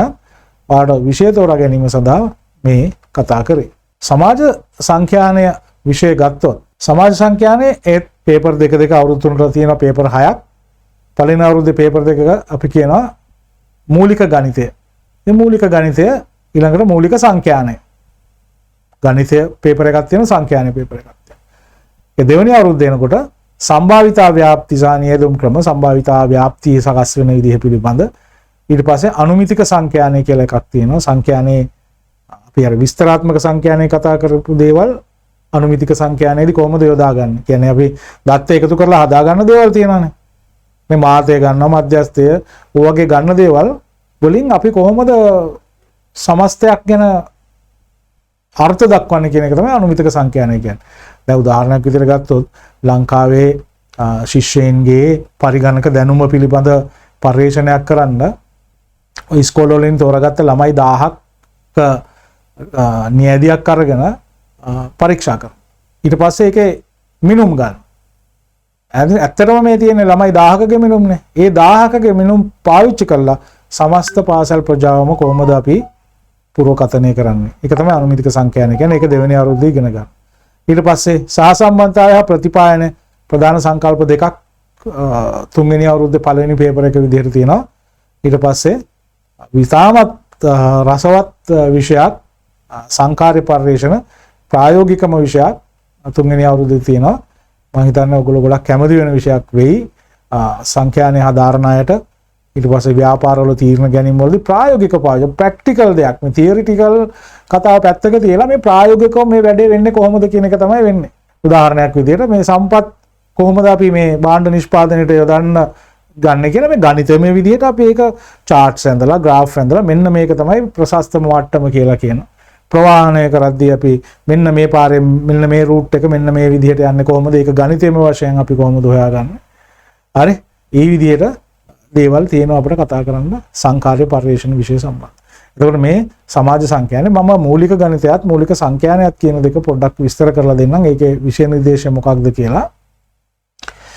දැන් මූලික ගණිතයේදී වීජීය ප්‍රකාශන ගැන තියෙනවා. වීජ ගණිතය, විචල්්‍ය, සංඛ්‍යාත්මක ප්‍රකාශන, වීජීය ප්‍රකාශන, අර්ථ දැක්වීම මේ වගේ දේවල් අපි කියන මේ වීජීය ගණිතය නැත්නම් අපි කියනවා ඇල්ජිබ්‍රා තමයි පළවෙනි කොටස. වීජීය ප්‍රකාශන සුළු කිරීම හරි මේ වගේ දේවල් තමයි තියෙන්නේ. හරි ඊට පස්සේ සමගාමී සමීකරණ මේ වගේ දේවලුත් ඔකට එනවා. දර්ශක සහ ලඝු ගණක පිළිබඳ තියෙනවා. දර්ශක කියන්නේ මොනවද? දර්ශක එක්ක තියෙන ගණන් කොහොමද හදන්නේ? දර්ශක නීති මොනවද? ඒව භාවිතා කරන්නේ කොහොමද? ලඝු ගණක මොනවද? ඒක පැහැදිලි කරනවා. ඊළඟට ශ්‍රිත සහ ප්‍රස්ථාර වල බෑවුම අන්තක්ඛණ්ඩය හරි ප්‍රස්ථාර මතකනේ. ඊට පස්සේ සමීකරණ විසඳන හැටි කොහොමද? දෙන ලද විචල්යන් එක්ක සමීකරණයක් යොදාගන්නේ කොහොමද? සමගාමී සමීකරණ, වර්ගජ සමීකරණ. හරි මේ වගේ දේවල් තියෙනවා. ඊට පස්සේ කලණය තියෙනවා. මේවා අපිට A level O level වලදී හම්බෙලා නැති දේවල් තමයි කලණය කියලා කියන්නේ. නේ ප්‍රස්ථාරයක් ආශ්‍රයෙන් කලණය කිරීම. කලණයේ ප්‍රධාන කොටස් දෙකක් අනුකලණය අවකලණය. මේ දෙක තමයි කලණයේදී කරන්නේ. ඊට අමතරව සීමා. කලණයට ඉගෙන ගන්නවා සීමා, අනුකලණය, අවකලණය. හරි මේ හරි සරල දේවල් මේ අහලම නැති අය වුණත් ප්‍රශ්නයක් නැහැ. පටන් ගත්තොත් මුලින් ඉඳන්ම තමයි ගන්න. පොඩි දරුවෙකුට උගන්වන තැන මේ විෂය පටන් ගන්න අපි සංඛ්‍යා පද්ධතිය වල. ඉලක්කම් හඳුන්වලා දීලා තමයි පටන් ගන්න. 1 2 3 4 5 6 8 9 යනකම් ඉලක්කම් ටික තියෙන. ওই ඉලක්කම් වලින් තමයි අපි ගණිතය උගන්වන්න පටන් ගන්න මේ පේපර් එක. හිතන්න අවුරුද්දක් ඇතුළත අපි ඒක උගන්වනවා. ඉඳලා මේ කලණය, අනුකලණය, අවකලණය, සීමා හරි මේ සම්භාවිතාවයේ මේ වගේ පැත්තකට අරගෙන යනවා. හරි ඊට පස්සේ දෛශික න්‍යාස පිළිබඳව හරි වචන වලට බය වෙන්න එපා. ඉතින් ඒ වගේ කොටසක්. ඊට පස්සේ අපි ගත්තොත් එහෙම මේකේ දෙවෙනි කොටස ගියොත් එහෙම මූලික සංඛ්‍යානයේදී මේකේ තියෙනවා සංඛ්‍යානයේ අර්ථ දැක්වීම, වැදගත්කම, විෂයපත අර ආර්ථික විද්‍යාවේ සංඛ්‍යානය ගැන කතා කරපු ටික මෙතෙන්ට වැදගත් වෙන. ඒකයි මම කිව්වේ මේ ටික දැනගෙන එතෙන්ට ගිහපුවම ඔයගොල්ලෝට ඒක හරිම ලේසි වෙයි. විස්තරාත්මක සංඛ්‍යානය සහ අනුමිතික සංඛ්‍යානය මම කිව්වේ අනුමිතික සහ විස්තරාත්මක කියලා දෙකක් තියෙනවා. මේ දෙක හඳුනා ගන්න. සංගාහන තෝරන්නේ කොහොමද? හරි නියැදීම් කරන්නේ කොහොමද? දත්ත වර්ග කරන්නේ කොහොමද? දත්ත රැස් කරන ක්‍රමවේද මොනවාද? හරි දත්ත ඉදිරිපත් කරන ක්‍රම ප්‍රස්ථාර මේ වගේ දේවල්. සංඛ්‍යාත ව්‍යාප්ති කොට නගන්නේ කොහොමද? ඊට පස්සේ අපි අරක ඔය කේන්ද්‍රික ප්‍රවණතා මිනුම් කොහොමද ගන්න? ඊට පස්සේ සාපේක්ෂ පිහිටීම මිනුම්, සම්මතාපගමනය වගේ දේවල්, අපකිරණ මිනුම් මේ වගේ දේවල් තමයි මේකේ තියෙන්නේ. දර්ශකාංක කොටසකුත් මේකේ තියෙනවා. විශේෂයෙන්ම මිල ප්‍රමාණ මේ වගේත් එක්ක මිල දර්ශක මේවත් එක්ක අපි පාඩමක් තියෙනවා මේකේ වෙනම. ඉතින් මේ තමයි සමාජ සංඛ්‍යාන. ඒකට මම කතා කරා ඔයගොල්ලන්ට ප්‍රධාන විෂයන් දෙකයි. ආර්ථික විද්‍යාව විෂයයි, ජාත්‍යන්තර අධ්‍යයන විෂයයි, සමාජ සංඛ්‍යානයි. තවත් විෂයන් දෙකක් මම හඳුන්වලා දෙන්නම්. තව විෂයන් දෙකක් මම හඳුන්වලා දෙනවා. එකක් සිංහල. අනිත් එක බෞද්ධ සංස්කෘතිය. සිංහල විෂය තෝරගන්න අයට ඒත් මෙන්න මේ විදිහට තමයි ප්‍රශ්න පත්‍ර ටික එන්නේ. නූතන සිංහල සාහිත්‍ය ප්‍රවේශයේ පළවෙනි ප්‍රශ්න පත්‍රය, දෙවෙනි එක පුරාතන සිංහල සාහිත්‍ය හා භාෂා ප්‍රවේශය. දෙවෙනි අවුරුද්දේ දෙනවා සිංහල ගද්‍ය නාට්‍ය සිනමාව. දෙවෙනි අවුරුද්දේ පළවෙනි පේපර් එක සිංහල ගද්‍ය නාට්‍ය හා සිනමාව පිළිබඳව. ඊළඟ පේපර් එක තමයි සිංහල භාෂා සම්ප්‍රදාය හා කලා ශිල්ප. තුන්වෙනි අවුරුද්දේ පේපර්ස් දෙක තමයි පුරාතන සිංහල පද්‍ය හා සාහිත්‍ය විචාරය. ඒකේ ඊළඟ ප්‍රශ්න තමයි ශිලාලේඛන, සංස්කෘතිය හා ජනශ්‍රුතිය. මේ කොටස් ටික. මම පළවෙනි පේපර් දෙක ඉස්සෙල්ලා වගේම විස්තර කරලා දෙන්න. මේකේ නම මෙහෙමයි. පළවෙනි ප්‍රශ්න පත්‍රය ගත්තොත් නූතන සිංහල සාහිත්‍ය ප්‍රවේශය පටන් ගන්න නාට්‍ය වලින්. නාට්‍ය කලාව කියන්නේ මොකක්ද? ඒක අර්ථ නිරූපණය කරන්න. නාට්‍ය කලාවේ ශිල්පීය ලක්ෂණ මොනවද? නාට්‍ය වර්ග. හරි. ඊට පස්සේ රංගනය, විශේෂයෙන්ම මනමේ නාට්‍ය පිළිබඳ විචාර රසාස්වාද ලියන්න සිද්ධ වෙනවා මනමේ පිළිබඳ. හරි. ඊට පස්සේ කවිය පිළිබඳ කාව්‍යයන් වල මූලිකාංග. ඊට පස්සේ මහනුවර යුගයේ ඉඳලා වර්තමානයේ දක්වා සිංහල කවිය කොහොමද විකාශනය වෙලා තියෙන්නේ කියලා. මහනුවර යුගයේ ඉඳලා කියපුවම ඔයාට අර කෝට්ටේ එහෙම පහු කරලානේ මහනුවර යුගයට එන්නේ නේද? සිංහල කවිය කොහොමද විකාශනය වෙලා ඉන්නේ මහනුවර යුගයේ ඉඳලා. ඊට පස්සේ ගත්තම නවකතා, කෙටි කතා මොනවද? ඊට පස්සේ නවකතා, කෙටි කතා කලාවේ මූලිකාංග, සිංහල නව කතාවේ හා කෙටි කතාවේ ප්‍රභවය කොහොමද නව කතා ඇති වෙලා තියෙන්නේ. එතකොට දැන් අර ඉස්සර කියවෝ වගේ මුලටම ගිහිල්ලා ආපහු සැරයක් පරණ නව කතා හැම කියවන්න ඔය ජයතිස්ස සහ රෝසලින් මීනා මේ වගේ නව කතා හැම දැන් කියවලා තිබ්බ දැන් පටන් ගන්නතර කමන්නයි කියවන්න ඒවා. ඉතින් කියවන එක කවදාවත් අපිට යන දෙයක් නෙවෙයිනේ නේ. නව කතා සහ කෙටි කතාවන් වල වස්තු විෂය කොහොමද? අන්තර්ගතය, චරිත නිරූපණය, භාෂාව, සමාජ පසුබිම් හා ජීවන ආදර්ශ ඒවා පිළිබඳ නවකතාව ආශ්‍රයෙන් මම හිතන්නේ ඔයගොල්ලෝට නවකතා රෙකමන්ඩ් කරපු නවකතා තියෙනවා මට මතක විදිහට. මට මතක විදිහට චරිත 3ක් නවකතා ගැන එහෙම ඇති. පේපර්ස් බලනකොට මම දැකලා තියෙනවා. හරි. ඉතින් ඊළඟට ගත්තොත් ඊළඟ ප්‍රශ්න පත්‍රය තමයි පුරාතන සිංහල සාහිත්‍ය හා භාෂා ප්‍රවේශය කියන එක. මේකෙදි කියන්නේ කුරුණෑගල යුගයේ සිට සීතාවක යුගය දක්වා සිංහල ගද්‍ය හා පද්‍ය සාහිත්‍ය.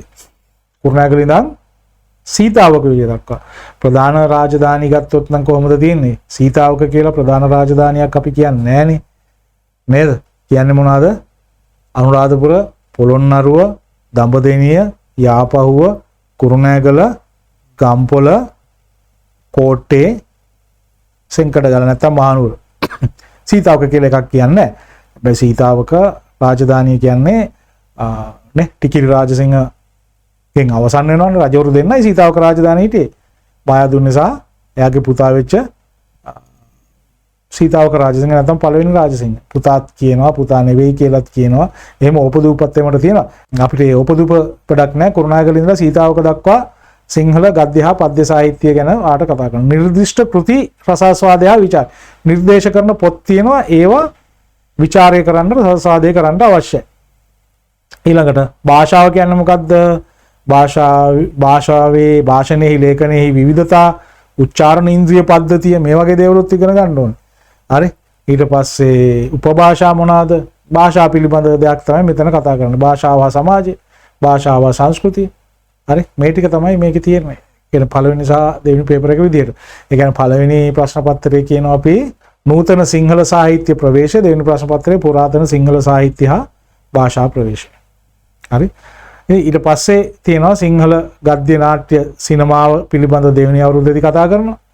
ඊට පස්සේ ඒකේ දෙවෙනි පේපර් එක විදියට සිංහල භාෂා සම්ප්‍රදාය හා කලා ශිල්ප ගැන කතා කරනවා. ඊට පස්සේ පුරාතන සිංහල පද්‍ය හා සාහිත්‍ය විචාරය සිංහල ඒ තුන්වෙනි අවුරුද්දේ. හරි. පුරාතන සිංහල පද්‍ය හා සාහිත්‍ය විචාරය, ශිලාලේඛන, සංස්කෘතිය හා ජනශ්‍රුතිය. ඔය ටික තමයි ඔයාලගේ සිංහල පේපර් එකේ තියෙන්නේ.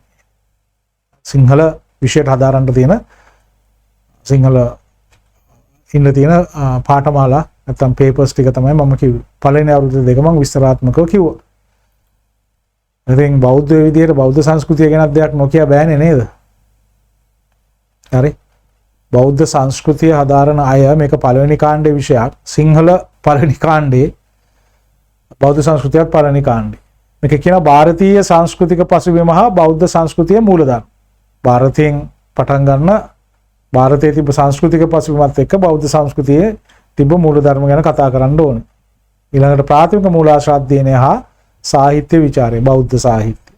දෙවෙනි අවුරුද්දට යනකොට බෞද්ධ කලා පුරාවස්තු හා භික්ෂු භික්ෂුණී සංස්ථා, බෞද්ධ සමාජ චින්තා උපදේශනයේ සහ පූර්ව පූජා චාරිත්‍ර, බෞද්ධ සංස්කෘතියේ ලාංකේය වර්ධනය, ආසියානු ව්‍යාප්තිය, ආගම් පිළිබඳ තුලනාත්මක අධ්‍යයනය හා බෞද්ධ සම්ප්‍රදායන්. තුන්වෙනි අවුරුද්දේ දෙවෙනි පේපර් එක. විස්තර කරගෙන ගියොත් මම පළවෙනි අවුරුද්දේ තියෙන කොටස ටිකක් විස්තර කරන්නම්. ටිකක් වැඩිපුර විස්තරයක් තියෙනවා මේකේ. එකක් අපි ගන්න ප්‍රාග් වෛදික යුගයේ ආගමික විශ්වාස. වෛදික යුගයේ තිබ්බ ආගම් මොනවද? ඊට පස්සේ ඉන්දියාවේ තියෙන විශේෂයෙන්ම තිබ්බ අර ජගන් මාතා වන්දනා කිරීම. ඊට පස්සේ ඒ කාලේ යෝග අභ්‍යාස තිබ්බා කියන එකට තියෙන සාධක මොනවද? ඊට පස්සේ ඉන්දියාවේ පැවතිච්ච ගිය බහුදේවවාදය, ඊට පස්සේ ඒක දේවවාදයක් උනේ කොහොමද? වර්ධනය වීම, ඒ සඳහා බලපාපු සාධක මොනවද? බ්‍රාහ්මණ යුගය කියන්නේ මොකක්ද? වේදය කියන්නේ මොකක්ද? ඒකේ තියෙන ඔතොරිටි එක නැත්නම් ඒකේ අධිකාරීත්වය මොකක්ද? විවිධ ආගමික සංවිධාන, පැවිදි සංස්ථාව, නිර්මාණවාදී, ආත්මවාදී මේ වගේ ලක්ෂණ ගොඩක් වෛදික යුගය ගැන කතා කරනවා. ඊට පස්සේ මේ චතුරාර්ය සත්‍ය ආශ්‍රයෙන් సంతానගත සමාජගත අතෘප්තිය පිළිබඳ දැනුම චතුරාර්ය සත්‍ය අසුරෙන් යම් විස්තර කිරීම ඊට පස්සේ ත්‍රිලක්ෂණය හරි මේ වගේ දේවල් නේ ඊට පස්සේ සාමීචි පටිපදාව මේ වගේ දේවල් ආශ්‍රයෙන් තමයි මේ පළවෙනි කොටස සකස් වෙලා තියෙන්නේ. දෙවෙනි ප්‍රශ්න පත්‍රය කියන්නේ ප්‍රාථමික මූලාශ්‍ර අධ්‍යයනය සහ සාහිත්‍ය විචාරය කියලා. ඉතින් මෙතෙන්දී අපි පාඨමාලා අන්තර්ගතය ගත්තොත් ඔන්න සිංහාලෝවාද සූත්‍රය ගැන තියෙනවා. කියන්නේ බෞද්ධ ගිහි ආචාර ධර්ම සිංහාලෝවාද සූත්‍රය මොනවද කියන්නේ? බෞද්ධ ගිහි ආචාර ධර්ම. ඊට පස්සේ මහා පරිනිර්වාණ සූත්‍රය තියෙනවා. ඒකෙන් අපි බුද්ධ චරිතයේ නායකත්වය ඊට පස්සේ සක්කපඤ්ඤ සූත්‍රය ඊට පස්සේ සෞන්දර්ය පිළිබඳ බෞද්ධ සංකල්පය මහා වග්ගපාළී නේ ඊට පස්සේ බෞද්ධ භික්ෂුන්ගේ ජීවිතය ඊට පස්සේ සේකියා ධර්ම මොනවාද හරි ඊට පස්සේ ආරාමගත ආචාර ධර්ම ආරාමික ආචාර ධර්ම මොනවාද ඊට පස්සේ බුදු සමය සහ සාහිත්‍ය බෞද්ධ සූත්‍රයන්හි සාහිත්‍යමය ප්‍රතිකඩක් තියෙනවා කතා ගාථා උපමා මේ දැන් ත්‍රිපිටකයේ එහෙම ආරම්භ බැලුවොත් කොච්චර උපමා තියෙනවද දැන් අර සමහර පුද්ගලයන්ට ධර්මය අවබෝධ වුණාම කියන්නේ මොකක්ද මේ යටිකුරුව තිබූ යමක් උඩුකුර කරාසේ මේ වගේ පාවිච්චි කරනවා මේ කියන්නේ උපමා පාවිච්චි කරලා තියෙනවා නිකමට මම කියන්නේ ඔයාලට ඔය ත්‍රිපිටකයේ මේ පළවෙනිම දැන් අපි ඔයගොල්ලෝ සූත්‍ර පිටකය ගන්න මේකට ගැලපෙන්නම සූත්‍ර පිටකය විනය සහ අභිධර්මයට වඩා මේක ගන්න පුළුවන් සූත්‍ර පිටකයෙන් සූත්‍ර පිටකය ගත්තොත් සූත්‍ර පිටකයේ පළවෙනිම සූත්‍රය තමයි මේ බ්‍රහ්මජාල සූත්‍රය. හරි බ්‍රහ්මජාල සූත්‍රය. බ්‍රහ්මජාල සූත්‍රෙත් තියෙන ඒ වගේ. ඊට පස්සේ ගත්තොත් එහෙම මේ ගොඩක් ඒ සූත්‍රවල ඔක තියෙන උපමා හරියට පාවිච්චි කරලා තියෙනවා මේ අනිත් අයගේ අවිද්‍යාව විස්තර කරන්න පාවිච්චි කරලා තියෙනවා අනිත් අයට පාවිච්චි කරලා තියෙනවා මේ අවබෝධ කරගත්ත අයගේ දේවල් ඊට පස්සේ මේකත් එක්කම ආට බුත්සරණ වගේ නේ විද්‍යා චක්‍රවර්තීන්ගේ බුත්සරණ වගේ සම්භාව්‍ය සාහිත්‍ය කෘති වල එන බුද්ධ චරිතය සම්බන්ධ ප්‍රශංසාත්මක ඡේද මොනවාද හරි බුත්සරණ වගේ දේවල් ගත්තාම ඊට පස්සේ ගත්තොත් එහෙම සමහර දමන කතා එහෙම තියෙනවනේ නේද දැන් අර අපි ගත්තොත් එහෙම මේ නාලාගිරි දමනයේදී බලන්නකො ඒවා කොච්චර මේ චිත්ත රූප මතුවෙන විදිහට එක පැත්තකින් එන බුදුන් වහන්සේ එක පැත්තකින් එන නාලාගිරි නේ ඒවට උපමා දීලා තියෙනවා මහා පොළොව සනසාගෙන එන බුදුන් වහන්සේ මේ පැත්තෙන් මහා පොළොව හාරගෙන එන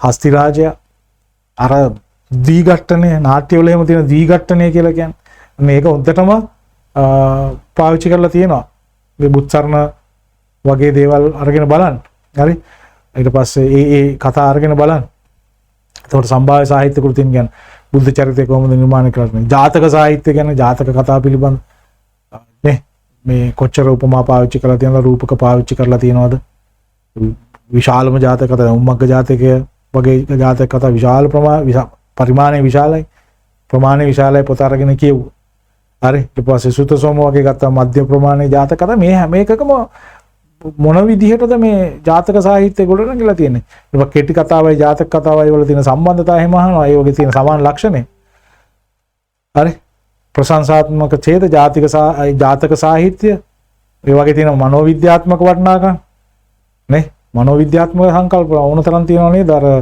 මොකද්ද අපි කියන්නේ මේ සබ්බේ නදී වංකගත සබ්බේ කට්ටම යවන සබ්බත්තියෝ කරේ පාපන් ලාභමාන නිවාතකේ කියලා තියෙන මොකද්ද ජාතක කතාව දැන් නවමතක වුණත් මේ ඒක කියන්නේ අර සියලුම ස්ත්‍රීන් පාපේ වැටෙනවා හරියට සියලුම ගංගා මේ ජලය තියෙනවා හැම වනයක්ම දැවයෙන් සකස් වෙලා තියෙනවා වගේ හැම කාන්තාවක්ම වරදේ බැඳෙනවා කියලා කියනවා දැන් මේ මෙතෙන්දී මේ ගත්තාම මනෝවිද්‍යාත්මක දේවල් පසුබිමක් තියෙනවානේ මේකේ නේ කොච්චර හිර කරගෙන ඉඳියත් එහෙම කාන්තාවකට අවශ්‍යතාවය නේ ඒක මනෝභාවයක් නේ ඉතින් මම ඒවා මෙතන විස්තර කරන්න යන්නේ නැහැ නමුත් මම කියන්නේ මේ වගේ දේවල් ඊට පස්සේ සමාජ විචාරය හාස්‍ය කොහමද මේ සාහිත්‍ය අංගවල තියෙන්නේ හාස්‍ය රසය මේ ජාතක කතාවල උනත් හාස්‍ය රසය තියෙනවානේ ක්‍රීන් යන අනුකරණයෙන් කියලා මේ වර්චස් පිටක් හෙලනවා ඒ වගේ තැන්වල නේද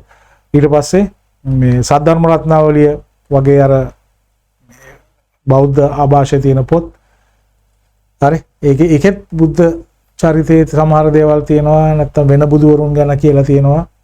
මේ නාගසේන වස්තුව වගේ එකක් එහෙම ගත්තොත් ඒක කියන්නේ අර හාමුදුරුවන්ට පොඩි හාමුදුරුවන්ට ඉදලෙන් ගහනවා. ගැව්වම පොඩි හාමුදුරුවෝ කලබල වෙලා මේ ගඟ ගාවට ගිහිල්ලා කියනවා මට මේ ගඟ වගේ වාද ඇති වෙන්න ඕනේ අර හාමුදුරුවෝ පරද්දන්න. වාද කියලා. ඒ අනිත් හාමුදුරුවන්ට මේක ඇවිල්ලා පහර දීපු හාමුදුරුවෝ ඇවිල්ලා කියනවා මට මේ වාද නැමැති ගඟ හින්දවන යුගාන්ත සූර්යයා වෙන්න ඕන. මෙයා ඊට වඩා වරයක් ප්‍රාර්ථනා කරනවා. කොහොම හරි කාලයක් ගිහිල්ලා ඉපදෙනවා.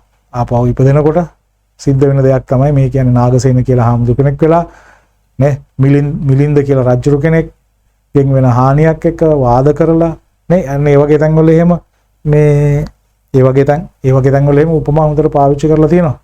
ඒවා ඉතින් අධ්‍යයනය කරන්න ඕනේ. ඉතින් සද්ධර්ම රත්නාවලිය වගේ අරගෙන ඔය කතාවක් දෙකක් කියුවට වරද්දක් වෙන්නේ නැහැ නේද? අර බත් කන්න තැන බලාගෙන ඉඳලා බත් හුලක්වත් නොලද සුනකයෙකු පරිද්දෙන් බලාගෙන හිටියලු. මිලිඳු රජුරෝ නාගසේන රජ හාමුදුරන්ට පෙරදිලා. නේ ඊට පස්සේ ගත්තොත් එහෙම මේ නන්ද වස්තු නවදැලිසේනක දෑව වැඳිරිරු ඉනේ අර එහෙම පෙන්නලා යනකොට ජනපද කල්යාණී ඇරෙන්න මට වෙන කවුරුත් එපා. ඊට පස්සේ බුදුහාමුදුරෝ දිව්‍යාංගනාව පෙන්නපම ජනපද කල්යාණී කියන්නේ අර සෝනේ පිච්චිලා හිටපු හේනේ පිච්චිලා හිටපු වැඳිරියෙක් වගේ මට දැන් ඕනේ දිව්‍යාංගනාව නේද? ඉතින් එයාට මොකද වෙන්නේ? නන්දහාමුදුරුවෝ බුදුහාමුදුරුවෝ පාත්‍රය අරගෙන එන්න කියලා කියනකොට ජේතවනාරාමයට මෙයා එන්නේ ඉතින් හිතකින් නෙවෙයි ජනපද කල්යاني දාලා එන්න බෑ දැන් මට ඔටුනු පලන්දනවා ඒ ඔක්කොමත් එක්ක දැන් මම මොකද කරන්නේ? ඕක හිතාන යන්නේ. එනකොට මොකද කරන්නේ? ජනපද කල්යاني දුවගෙන ඇවිල්ලා ගියත් සුළු ගෙහි වහා එනු ගියාට කමන්නේ ඉක්මනට එන්න කියලා කියනවා. ජනපද කල්යاني දුවගෙන ඇවිල්ලා මේ ගියාට කමන්නේ ඉක්මනට එන්න හොඳේ ඒ වගේ එකක්.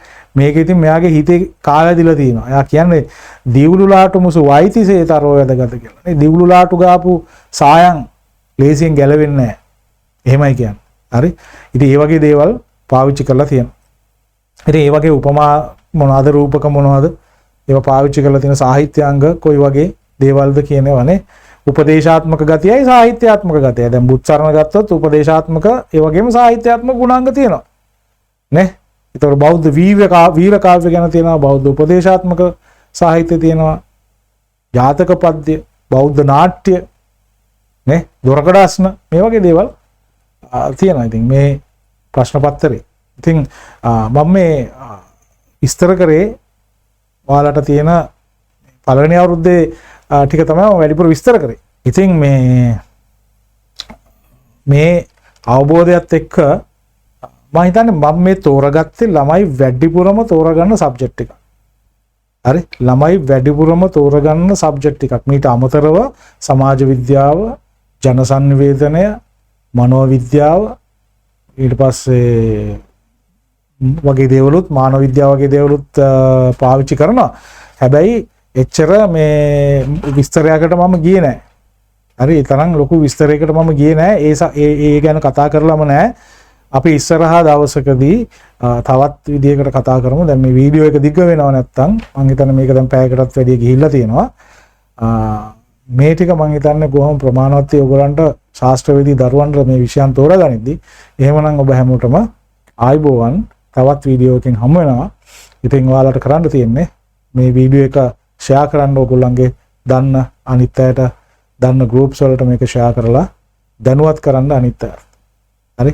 ඉතින් ওই channel එකට subscription එකක් දාලා සම්බන්ධ වෙන්න. මේකෙන් හරහා ගොඩක් දැනුවත් කිරීම කරනවා.